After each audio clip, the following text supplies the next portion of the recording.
That was Gasoline that we just heard off of Enter the Haggis' fourth album called Casualties of Retail. And I'm sitting here with Brian Buchanan. Thanks for joining us today. Now, why would a Canadian band, though, name themselves after the national food of Scotland?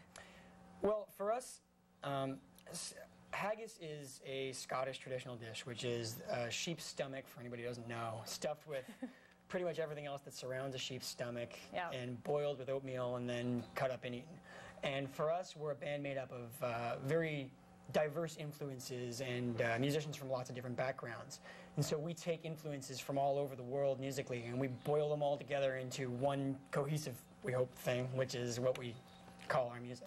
But obviously the predominant trait is the Celtic ties. Yeah.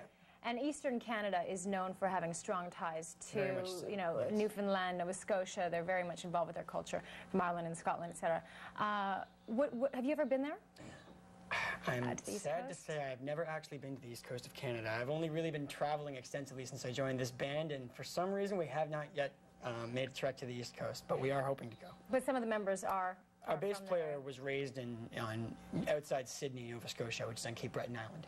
It's supposed to be a beautiful place. Yeah. Now, but kitchen parties, can you tell us what that's about? Because that is very traditional for Eastern Canada. Well, I mean, kitchen parties, it sort of permeates the culture all over the place. Even my family, I know that at Christmas parties, we all sort of gather in the kitchen and everybody brings out instruments and sort of jams and plays. And there's such a varied tradition, but there's so many songs that everyone knows that you just sort of have sing-alongs and everybody jams. And in the kitchen? Yeah, in the kitchen. Right. And then do you eat traditional food from Scotland? Is that sort of the tradition?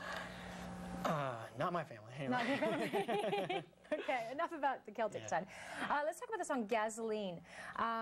It sounds like it's a little bit of a lament against oil, obviously, but you seem to be conflicted in how you feel about this whole issue of oil right now, because the lyrics you say, black or white, left or right or in between, I'm never sure where I lean. Hey, mister, what does it mean? He said cars and trucks need gasoline. Yeah. You wrote this song. I did. So what were you thinking when you wrote it? Well, when we wrote this song, there was obviously a bit of a political leaning to the lyrics, where we were looking at a country, and not just the United States, but Canada as well, which is very divided between the left and the right wings, and which still is going on, as evidenced by Canada's government being voted out in non-confidence this last week. Yeah.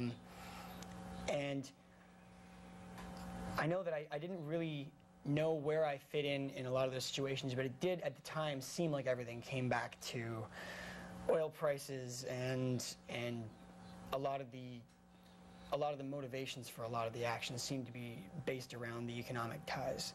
So I mean, do you feel like you have to stand somewhere, right or left, or do you think you can? It did kind of get that way. You know, it has sort of been that way in the last few years. You kind of know where you have to know where to align yourself. But we're living in a time of much more extremes. That's why. Yes, exactly. Very much so. Much more partisan and much more divided.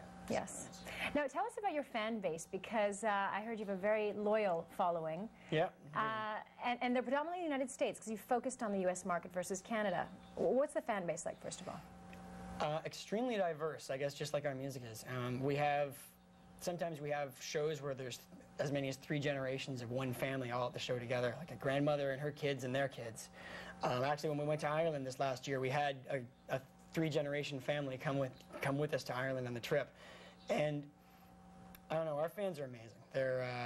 They're very dedicated, and they're very willing to make long car trips, and they hook up through our talkboard on our website, enterthehaggis.com, and they organize car trips and carpools and travel from state to state. And why did you focus on the States, though, versus Canada? Well, it's a tough question. I mean, we would love to play in Canada more, but for a band that's just starting out, or a band that's more of an independent act, especially in our earlier years, it's not really feasible for a band to try and make a living touring in Canada, because it's 24 hours from Toronto to Winnipeg, and it's another big spaces in 10 between. hours to the next major city. Whereas in the U.S., if you head down the eastern seaboard, you hit a major city every 2 hours, every 2.5 hours, and it's a lot easier to put together tours that way. Hey, you were talking about your trip to Ireland, and I did go on your website and read one of the journal entries. You actually invited fans to go with you, not only to see you perform, but also to visit the country. Now, because traveling's very difficult with people, and I'm wondering, do they have to pass a psychological test before they go? Profile?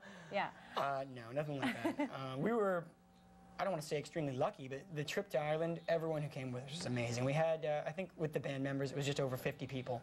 And we all piled onto 2 buses, and it was a vacation for us as well. And we traveled and saw all the sights and got to meet a lot of really interesting people and spend some time with them. It's a very unique idea. How did you come up with this concept? Well, I would love to say it's our idea. There's a tour company called Hammond Tours based out of New York City who put together tours like this for a lot of bands, specifically in the Celtic genre. And this year we're going to Scotland on a similar kind of a trip, and we hope to continue visiting the Celtic nations as the years go on. Absolutely. Well, thank you so much for stopping by. It's been a pleasure having you pleasure. here. And once again, we've got Enter the Haggis. Their CD is available in stores right now.